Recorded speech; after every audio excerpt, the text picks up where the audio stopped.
बिहार विधानसभा में नेता प्रतिपक्ष तेजस्वी यादव ने पटना के मेदांता अस्पताल पहुंचकर कथित तौर पर AK-47 फायरिंग में घायल छात्रों से मुलाकात की। इसके बाद उन्होंने सरकार और मुख्यमंत्री सम्राट चौधरी पर तीखा हमला बोल दिया। उन्होंने कहा कि अगर गिरफ्तार छात्रों को रिहा नहीं किया गया और उनके खिलाफ दर्ज मुकदमे वापस नहीं लिए गए तो बिहार भर में आंदोलन किया जाएगा। साथ ही उन्होंने कहा कि मुख्यमंत्री पर अटेम्प्ट टू मर्डर का केस भी होना चाहिए। तेजस्वी यादव ने कहा, कल AK-47 से फायरिंग की गई, जिनमें 3 लोगों को गोली लगी। उनसे हम मिले, तीनों निर्दोष हैं, भगवान की कृपा से बच गए। उन्होंने बताया एक लड़के के पैर में गोली लगी। दिसंबर में उसका आर्मी का एग्जाम है। गोली लगने के बाद उसको एक पैर पर दौड़ाया।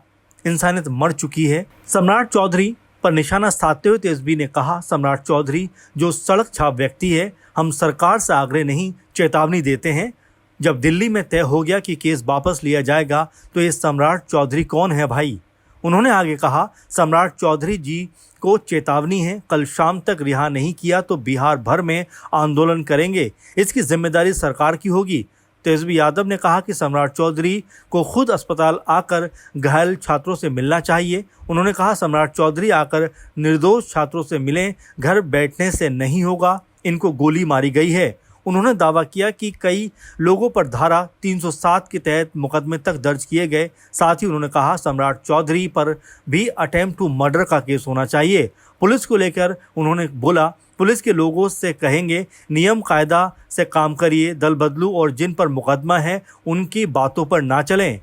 घायलों का जिक्र करते हुए तेजस्वी ने कहा कि एक जाति प्रमाण पत्र बनाने आया था, उसको गोली लगी। एक रायबरेली का रहने वाला है, उसका उस दिन जन्मदिन था, वो बेकरी से केक लेने गया था, उसको गोली लगी।